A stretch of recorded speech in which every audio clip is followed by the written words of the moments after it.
एतेक सुंदर जामुन हमरा बहुत साल बाद पेड़ लागल। ई नहीं हमर अपन गाछ के छी आ नहीं हम बाजार से कीन के अनने छी। ई जामुन हमरा हस्बैंड के उपहार में भेटलन और एतेक रास एतेक सुंदर ओ गाछे से तोड़ के देलखिन त एतेक सुंदर छै। देखिए एकदम कारी खटखट हाथ से तोड़ के, मतलब हम एतेक खुश भेलहुँ जे एतेक रास अहाँके उपहार में हमरा जामुन भेटल। तो एही से अहाँ सब अंदाजा लगा सकै छी जे हम स्नेह के प्रेम के कतेक धनिक छी। सही में भगवान हमरा से बहुत धनिक बनेने छथि, रिलेशन के, स्नेह के, प्रेम के। नहीं तो एतेक कतौ उपहार भेटै छै अहीं सब कहू।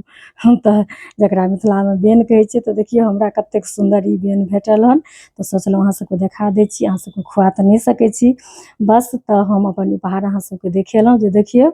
और ओना जिनका जतऽ उपलब्ध हुए बहुत फायदेमंद छी ई जामुन, सबके पते अछि। देख लियौ, चलू अहाँ सब खा तऽ नहीं सकै छी, 5टा 6टा तो अहाँ सबके हम दऽ दै छी। चलू सब गोटा 5टा 6टा लऽ लिअ।